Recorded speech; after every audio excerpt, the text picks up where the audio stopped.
Hey everyone, good morning all of you. Have a nice day. Stay blessed. तो चलिए आज हम लोग क्या देखेंगे वीकली करंट न्यूज़ देखेंगे जो इस वीक जो हम मंडे टू सैटरडे जो कि 8 से 14 सितंबर तक तो उसको एक बार फिर से रिवीजन कर लेते वरना एक बार पढ़ो तो फिर पता चलता है जहाँ लिखे हैं वहीं रखा गया।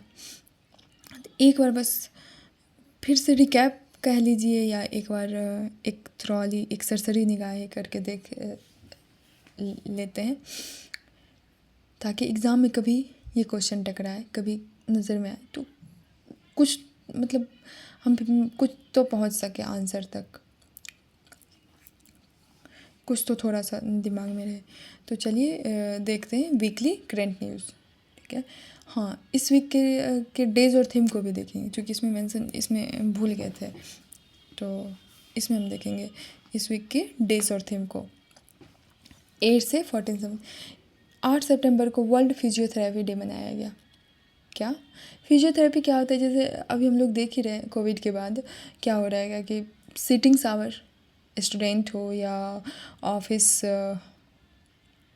वर्कर ऑफिस में काम करने वाले सबका सिटिंग्स आवर बढ़ गया और जैसे ही कोविड के बाद और फिर वर्क फ्रॉम होम आया तो और एकदम से एक ही जगह पे इंसान बैठ के काम कर रहा है लंबे समय तक के लिए। तो वही इस बार थीम रखा है low back pain and the role of physiotherapy. तो वही लो बैक पेन फिजियोथेरेपी में किस तरीके से अभी ये सबको शिकायत है तो फिजियोथेरेपी के तहत इस चीज़ का हम मैनेजमेंट करें और प्रिवेंट करें। तो वर्ल्ड फिजियोथेरेपी डे 8 सितंबर को। एक और है 8 सितंबर को ही इंटरनेशनल लिटरेसी डे मनाया जाता है। क्या? साक्षरता दिवस, लिटरेसी डे। तो इसका थीम क्या है? Promoting multilingual education, literacy for mutual understanding and peace. मतलब मल्टीलिंगुअल एजुकेशन को हम प्रमोट करें जिसमें बहुत सारे लैंग्वेज हो और लिटरेसी लाए जिसमें एक म्यूचुअल अंडरस्टैंडिंग हो और पीस हो। तो इंटरनेशनल लिटरेसी डे। एक देखते हैं 10 सितंबर को वर्ल्ड सुसाइड प्रिवेंशन डे। क्या है? वर्ल्ड लेवल पर सुसाइड प्रिवेंशन थीम रखा है। ये ट्रायनल थीम है 2024 से 2026 तक यही थीम है स्टार्ट द कन्वर्सेशन। कहने मतलब कि इस चीज़ को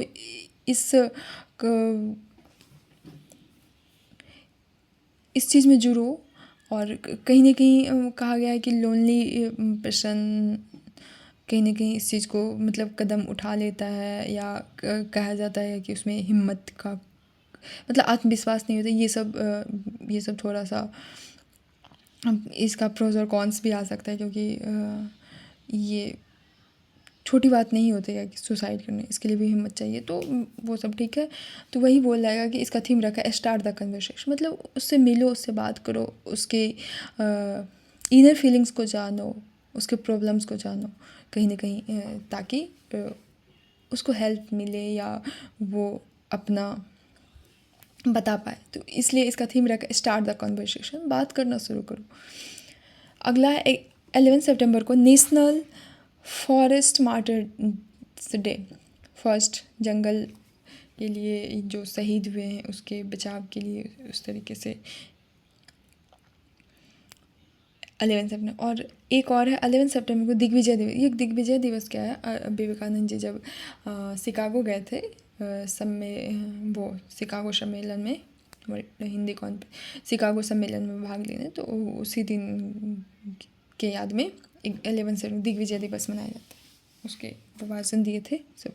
12 सितंबर को United Nation Day for South South cooperation के लिए थीम है a better tomorrow through South South corporation.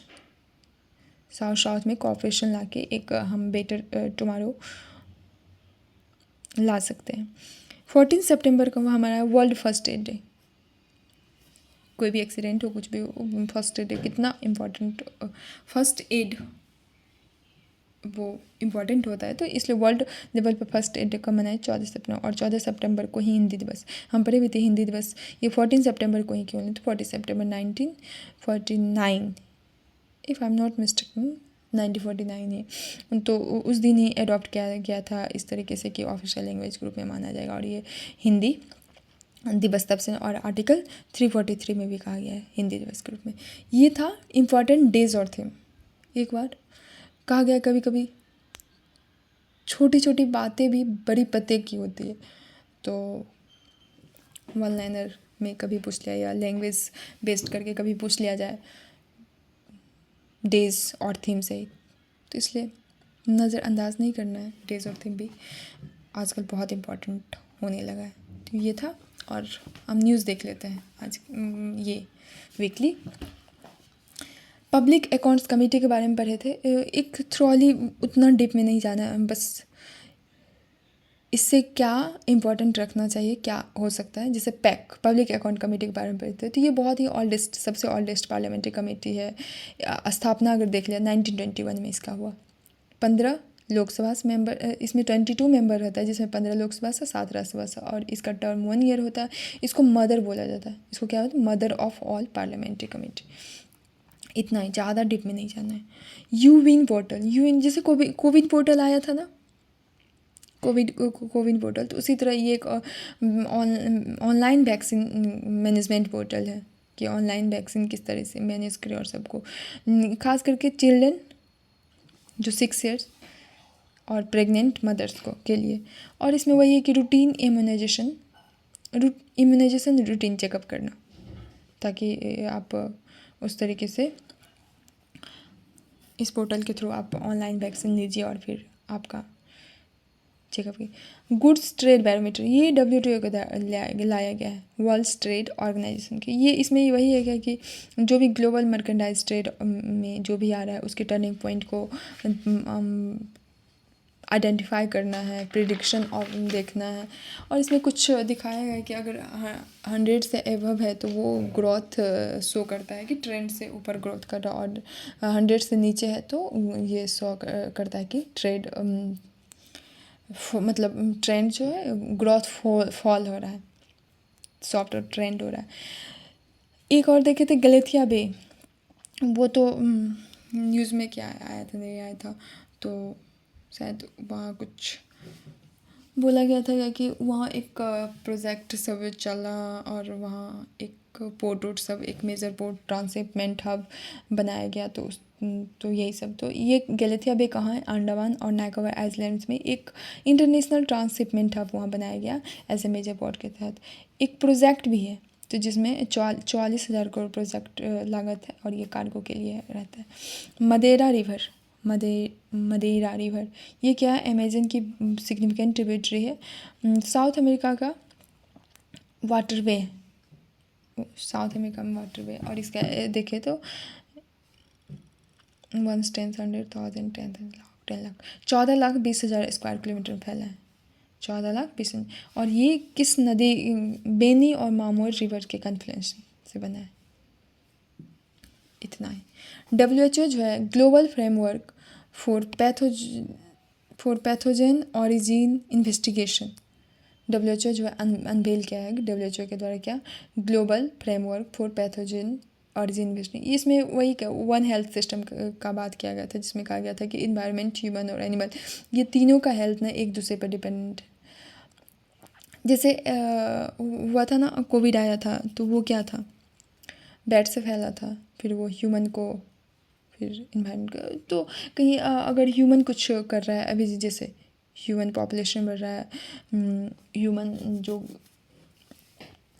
कर रहा है उससे इन्वायरमेंट अफेक्ट हो रहा है, और इन्वायरमेंट अफेक्ट हो रहा है तो फिर एनिमल भी अफेक्ट हो रहा है, कहीं ना कहीं उस इन्वायरमेंट में एनिमल नहीं रह पाए। तो इसीलिए वन हेल्थ सिस्टम में ये तीनों एक दूसरे से जुड़े हैं।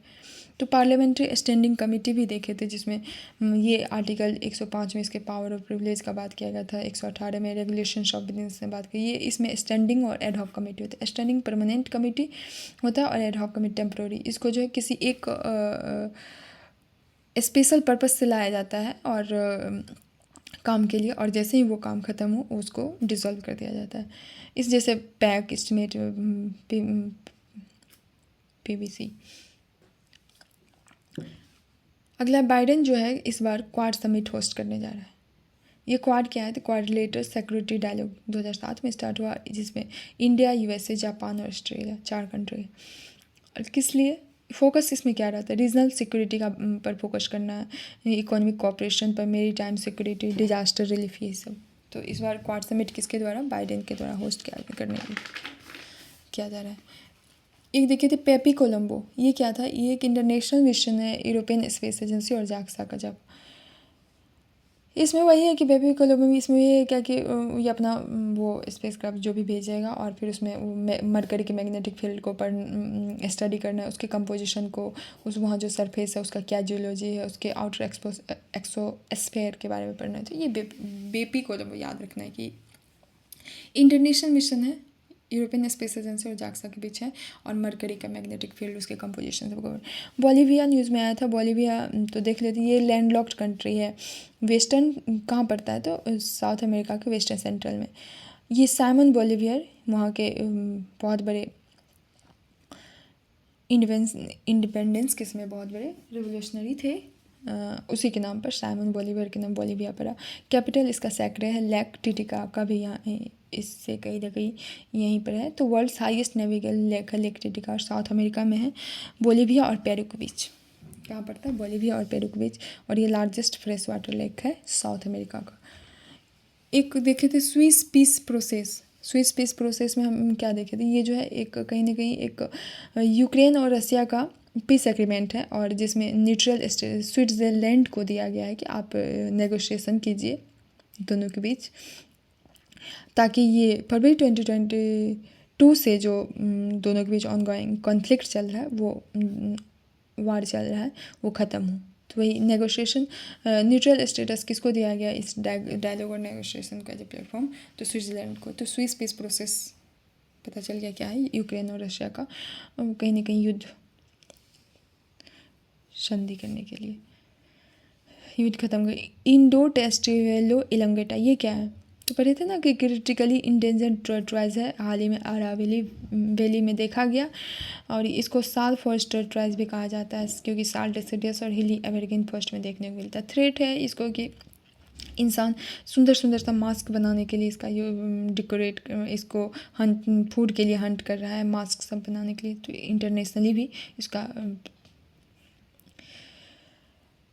हो रहा है, ट्रेडिंग भी हो रहा है ये सब।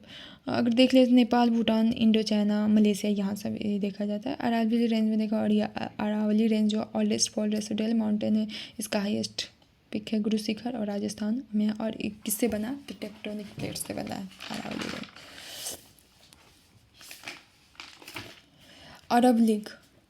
अरब लीग न्यूज़ में क्यों आया कि तुर्की जो है इस बार पहली बार, अब तो बहुत लंबे समय के बाद तुर्की जो पहली बार इसको हेड करने जा रहा है, तो इसलिए न्यूज़ में आएगा। तो ये देख लेते, अरब लीग का स्थापना हुआ है 1945 में, और इसको लीडर ऑफ अरब स्टेटस भी कहा जाता है। इसमें मेंबर 22 है। एम वही है कि टू कॉपरेट, किस पर कॉपरेट करना है? इकोनॉमिक और मिलिट्री अफेयर्स पर कॉपरेट करना है। इसका हेडक्वार्टर कैरो इजिप्ट है, और तुर्की वो तो पता ही था। निधि ITBT, पहले निधि देख लेते उसके बाद ITBT, फिर ये देखेंगे। निधि क्या है? National initiative for developing and harnessing innovations programme. 2016 में इसको लॉन्च किया था। अम्ब्रेला प्रोग्राम था, साइंस और टेक्नोलॉजी डिपार्टमेंट के द्वारा लाया गया था। एम वही था कि जो भी स्टार्टअप को नर्चर को सपोर्ट दो, उसको इनोवेटिव आइडिया दो, इसकी उसको देखो, स्कॉट करो। तो इसी के 8 साल कितना हुआ? 8 साल सक्सेसफुल अच्छा चला, तो उसी के तर्ज पे लाया गया निधि ITBT। तो ये क्या निधि? इंक्लूसिव टेक्नोलॉजी बिजनेस इंक्यूबेटर, ये 3 साल के लिए है। इसमें भी उस तरीके से MSME और बिजनेस सब पर सपोर्ट किया जाएगा। 8 इनकम टेक्नोलॉजी, अलग अलग शहरों मतलब में 8 सेंटर्स बनाए जाएंगे। अगला है एंटी सबमरीन वेयरफेयर वेसल्स लॉ। ये क्या है? एंटी सबमरीन कहाँ लॉन्च हुआ है? तो कोचिन शिपयार्ड में लॉन्च हुआ है। कौन कौन? 2 लॉन्च हुआ है, 4th और 5th हो जाएगा। INS मालपे और INS मुल्की। अगर तो कौन सा anti submarine vessels warfare launch हुआ है? तो INS, और ये रिप्लेस करने जा रहा है अभय क्लास ASW कॉर्वेट्स को। सक्थन थम्पुरन ये क्या है? इसको त्रिशूर सिटी का जो केरला में है, इसको आर्किटेक्ट माना जाता है। इसका नाम अगर देखा जाए तो राजा राम वर्मा कुंजिपिल्लई कोचिन किंगडम से बिलोंग करता है, और ये इसी के द्वारा त्रिशूरपुरम फेस्टिवल भी केरला में मनाया जाता है, इसी को याद है। तो ये पर्सनालिटी से रिलेटेड था। क्लैड टू स्टैन ये अफ्रीकन कंटिनेंट से आया है, न्यूज़ में आया था क्योंकि इसका केस देखने को मिला था। तो वेरिएंट एम पॉक्स वेरिएंट से मंकी पॉक्स का वेरिएंट है, और पॉक्स वायरस से ये बिलोंग करता है। इन्फेक्शस जूनोटिक डिजीज़ है, रैश बम्स स्किन पर आ जाता है, स्क्वायरल हेड सबसे होता है। वही है कि क्लैड टू जो है थोड़ा सा क्लैड वन से लिस्ट हार्मफुल है। एडिशनल सॉलिसिटर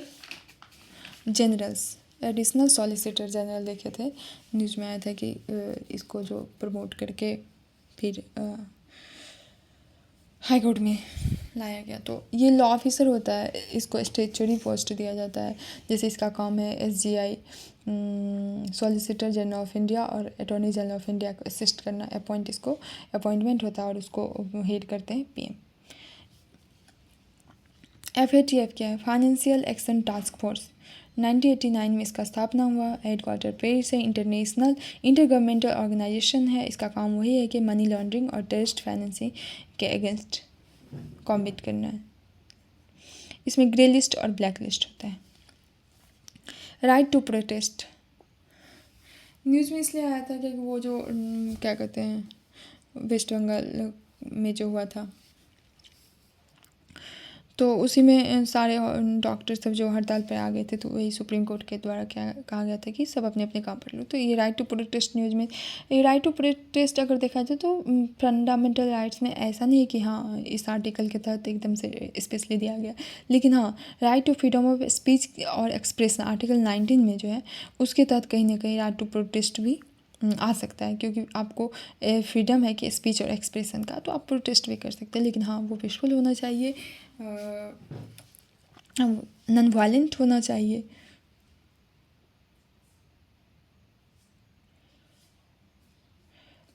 और राइट टू लाइफ भी के तहत भी आर्टिकल 20 इस प्रोटेस्ट आता है। राइट टू स्ट्राइक को लीगल राइट दिया गया है, तो याद रखना right to protest, freedom of speech. National board for wildlife ये क्या है? न्यूज़ में आया था, तो ये देख लेते हैं। स्टेचुअरी ऑर्गेनाइजेशन ये वाइल्ड लाइफ प्रोटेक्शन एक्ट 1972 के तहत आता है।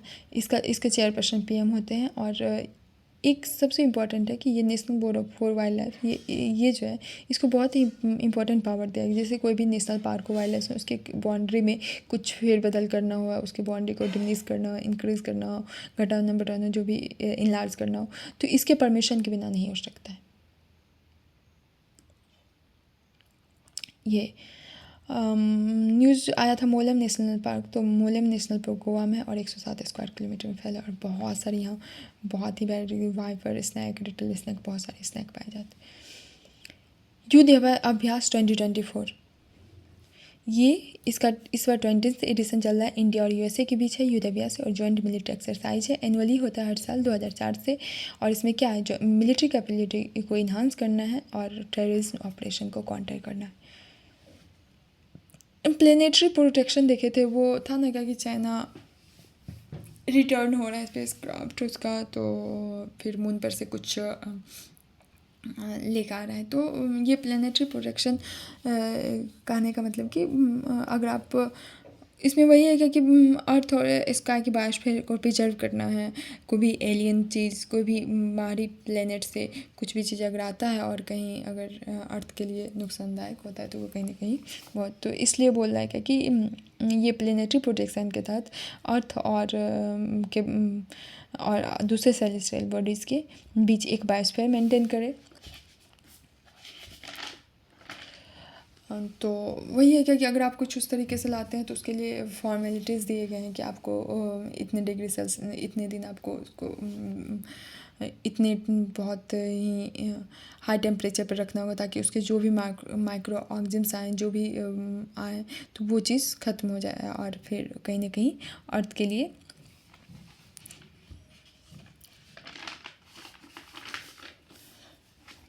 Chairperson of parliamentary committee of, ये parliamentary committee on official language के चेयरपर्सन ये अमित शाह जी को री इलेक्ट किया गया फिर से, क्योंकि इससे पहले भी वही थे ये। और इसमें कहा गया है कि 2047 तक, 2047 तक ये इंश्योर किया गया कि जितने भी गवर्नमेंट हमारे वर्क हैं सब इंडियन लैंग्वेज में होंगे, और स्पेशली हिंदी पर फोकस किया जाएगा। स्थापना इसका हुआ, इस कमेटी का, पार्लियामेंट्री कमेटी ऑफिशियल लैंग्वेज 1976। इसमें 30 मेंबर्स होते हैं, 20 लोकसभा से, 10 राज्यसभा से। मिशन मोशन ये जो है 2000 करोड़ के कॉस्ट से लाया गया है बजट में, 2000 करोड़ पेश इसका कॉस्ट है और 2 साल के लिए है। गवर्नमेंट के अप्रूवेशन से होता है। मिशन मोशन क्या है, इससे पहले भी मोशन, नेशनल मिशन इस तरीके से आया है 2012 में भी। इस बार मिशन मोशन इसलिए लाया गया है कि कहीं ना कहीं कोई भी नेचुरल कैलेमिटी जैसे सुनामी, साइक्लोन, डिजास्टर, क्या कहते हैं, फ्लड, लैंडस्लाइड, अभी हम इधर हिमाचल में भी देखे थे, केरला के वायनाड में भी देखे थे, ये सब जो हो रहा है कहीं ना कहीं क्लाइमेट जो है से रिलेटेड है। और तो इसमें इस मिशन मोशन में इतना कॉस्ट देने का मतलब ये है कि इस चीज़ को ऐसा नहीं है क्या कि अभी भी बस एक्यूरेसी लाना, जैसे क्या कि होता है ना क्या कि फ़ोन में दिखा दिया जाता है कि अरे इतना भी टाइम मतलब बारिश होगा और फिर नहीं होता है, फिर इंसान को लगता है। तो उस चीज़ को बूस्ट करना, उस चीज़ में 100% एक्यूरेसी लाना है ताकि फोरकास्ट भी हम कर सकें और नॉकास्ट अभी अगर हम वो चीज़ भी 100 एक्यूरेसी हो, ताकि इंडिया के वेदर और climate related science research service boost हो सके, इसमें एक्यूरेसी लाए और इस चीज़ को, ताकि जो भी डिजास्टर रिलेटेड इस बार उस चीज़ से कहीं ना कहीं हम थोड़ा सा कम हमें नुकसान हो या उस तरीके से हो। तापी पाइपलाइन प्रोजेक्ट ये क्या है, तापी पहले देख लेते हैं। तुर्कमेनिस्तान, अफ़गानिस्तान, पाकिस्तान और इंडिया, ये चारों के बीच एक नेचुरल गैस का पाइपलाइन है। रूट जैसे गैलकियंस गैस फील्ड अफ़गानिस्तान से फैजिलिका नॉर्थ वेस्टर्न इंडिया तक होगा, ये गैस फील्ड है यहाँ से यहाँ तक, और इस एशियन डेवलपमेंट के द्वारा फंड किया है। तो इसलिए तुर्कमेनिस्तान फिर से इस ये डिलेड था प्रोजेक्ट, तो फिर से इस पर ध्यान दिया, फिर यही चीज़ याद रखना है। इसमें 4 काम। Exercise eastern bridge, exercise eastern bridge क्या है, इंडिया और ओमान के बीच है, एयरफोर्स एक्सरसाइज है। कहाँ हो रहा है, मशरा ओमान में हो रहा है, 7th एडिशन है, चूँकि यहाँ से हमारे एयरफोर्स कंटिजेंट पार्टिसिपेट हो रहे हैं और ये 7th एडिशन है। इसमें वही है कि रॉयल ओमान फोर्स और इंडियन एयरफोर्स के बीच एक इंटर ऑपरेबिलिटी इन्हांस हो और ताकि आगे दोनों में कोऑपरेशन हो। मोंटेलू कास्ट, मोंटेलू कास्ट पर रहते हैं ना, ये एक जो है ऑरली डोज ड्रग है, जिससे जैसे आपको मतलब सांस लेने में दिक्कत हो, अस्थमा जैसा डिफ़िकल्टी, या कभी ब्रीदिंग प्रॉब्लम हो जाता है, कभी सर्दी खांसी इस तरीके से हो जाता है, या कभी एक्सरसाइज करने पर सांस फूलता है, ये सब, तो ये ऑरली डोज ड्रग है। लेकिन इंसान को लगता है ये एंटी हिस्टामिन, एंटी हिस्टामिन क्या होता है कि आप बिना डॉक्टर के पास जाइए, विदाउट प्रिस्क्रिप्शन आपको दवाई दे दिया जाता है, तो ये एंटी हिस्टामिन नहीं है। और ये आता है टैबलेट ग्रैन्यूल और इंसान इस टैबलेट को जितना मतलब आसान समझ जाए, जितना हेल्प है उतना नहीं है, कहीं ना कहीं ये लंबे समय के लिए ये नुकसानदायक होगा। तो इसलिए इसको बोल रहा है कि इसके प्रिवेंशन पर रोक लगा, ये विदाउट प्रिस्क्रिप्शन इंसान जा रहा है, ले रहा है, और ये शरीर के लिए लंबे समय के लिए नुकसानदायक हो। तो मोंटेलू कास्ट याद रखना है। करकुम उगमेंसिस क्या है, करकुम उंगमेंसिस ये क्या है, ये जो है टर्मेरिक का एक नया कज़िन डिस्कवर्ड हुआ है नागालैंड में। ये करकुमा जेनस से बिलोंग करता है, जिंजर फैमिली से ही आता है। उंगमा विलेज इसलिए इसका नाम, सो डैट इसका नाम है कि उंगमेंसिस रखा गया, और मोकोचुंग डिस्ट्रिक्ट से। और ये राइजोमेटस और क्या होता है, जिसका उसका सूट जो है एकदम से ग्राउंड के अंदर होता है और उस तरीके से होता है, और साउदर्न स्टेट्स अंडमान निकोबार और नॉर्थ ईस्टर्न से में भी पाया जाता है। याद रखने कुरकुमा उगमेंसिस का है एक नया टर्मेरिक का कजिन है, नागालैंड के उगमेंसिस विलेज मोकोचुंग डिस्ट्रिक्ट में पाया गया। अगला है चोला रिसर्जेंस। हाँ सॉरी, पागल हो गया। कोलरा रिसर्जेंस, कोलरा का कहीं ना कहीं केस बढ़ रहा है उसका, इसलिए उस न्यूज़ में आई थी। ये एक डायरियल डिजीज़ होता है। विब्रियो बैक्टीरिया, किस बैक्टीरिया से, याद रखना कोला क्या है, बैक्टीरियल डिजीज़ है। तो पूछ लिया जाए तो ये किस बैक्टीरियम से, तो विब्रियो कोलरे बैक्टीरियम से फैलता है। और फैलने का पता ही होगा, कंटेमिनेटेड फूड, वाटर, और ये कोई भी इन्फेक्टेड पर्सन है तो उससे भी फैल जाएगा। ये खास करके ये जो भी मानसून सीजन होता है उस समय बहुत ही हाई हो जाता है, हॉट ह्यूमिड एरिया से, वहाँ भी बहुत होता है। खास करके ये किसको अफेक्ट करता है, लॉन्ग इम्यूनिटी पीपल को, जो जैसे एड्स सब वाले हैं, जैसे विटामिन डिफिशेंसी वाले सब, ये प्रोटीन डिफिशेंसी वाले सब, उसको लो इम्यूनिटी वाले के लिए बहुत ही ये डेंजरस होता है। और पॉवर्टी, आप खुद समझ सकते हैं, पॉवर्टी जहाँ होगा वहाँ क्या सैनिटेशन का ध्यान रखा जाएगा? क्या वो उस चीज़ को 100% फुलफिल कर पाएगा? क्या वो शुद्ध पानी, शुद्ध खाना, शुद्ध ले पाएगा? नहीं। तो ये इस दोनों के लिए कोलरा जो है बहुत ही होता है डेंजरस। CSTT क्या है? Commission for scientific and technical terminology. ये वही है क्या कि जो भी साइंटिफिक टर्म्स आते हैं उसको हिंदी और ऐसे हिंदी में डिफ़ाइन किया जाए, उसको इवॉल्व किया जाए इंडियन लैंग्वेज से में। जैसे होता है कि कुछ भी इन्फ्लेशन हो गया, कुछ भी इकोनॉमिक के टर्म्स हो गए, कुछ साइंटिफिक टर्म्स हो गए, उस सबको ईज़ करो, आसान करो, उसको हिंदी में लाओ, इंडियन लैंग्वेज सब में लाओ। तो इसका फुल फॉर्म क्या है? Commission for scientific and technical terminology, headquarter new Delhi है। मिनिस्ट्री ऑफ एजुकेशन के तहत आता है। और अगर देखा जाए तो इसका दिसंबर 96 में इसका स्थापना हुआ था। वो यही क्या कि साइंटिफिक टर्म्स को हिंदी और इंडियन लैंग्वेज में लाया जाए, उसको ईज़ करो, आसान करो। लायन टेल्ड मकाऊ, चूँकि इधर ही एक कौन नेशनल पार्क था, वहाँ एक डेथ हो गया, और फिर ये इंडेंजर्ड कैटेगरी में इसका संख्या धीरे धीरे घट रहा है। अपेंडिक्स 1 में आता है वाइल्ड लाइफ प्रोटेक्शन एक्ट 1972 के तहत, शेड्यूल 1 इंडेंजर्ड है। तो इसलिए इंडिया नेटिव है, और ये तमिलनाडु, केरला, कर्नाटक के रेन फॉरेस्ट समय पे पाया जाता है। और वहाँ इसके जैसे silent valley, Periyar national park, यहाँ सब ये है। तो याद रखना है, ये लायन टेल्ड मकाऊ इंडेंजर्ड है, तो इसलिए इस पर ध्यान देना जरूरी है। ABPM जो है, आयुष्मान भारत प्रधानमंत्री जन आरोग्य योजना, देखे थे। इसमें वही है कि एक ऐसा नहीं कि ये न्यू है स्कीम है या कुछ उससे, ये तो हेल्थ इंसेंटिव स्कीम वो चलते ही आ रहा है। ये 5 lakh free health insurance scheme है, जो किसको दिया जाएगा? सीनियर सिटीजन, वो कोई भी हो, पब्लिक मतलब जॉब करने वाले हो या जॉबलेस, कोई भी हो, एज्ड एबव एज होना चाहिए 70, एबव 70। ये कैशलेस बेनिफिट दिया जाएगा, और आपको इसमें 1 डे से ही आपको इस पॉलिसी में कवर किया जाएगा। प्री पोस्ट जो भी हॉस्पिटलाइजेशन एक्सपेंस दिया जाएगा, आप हॉस्पिटल में इनके उससे पहले का भी और पोस्ट उसके बाद का भी खर्चा दिया जाएगा। पब्लिक और प्राइवेट दोनों के लिए भी बेनिफिटेड है। तो याद रखना है, Ayushman Bharat PM Jan Arogya Yojana 5 lakh free health insurance और स्पेशली ये ओल्डर्स पीपल के लिए।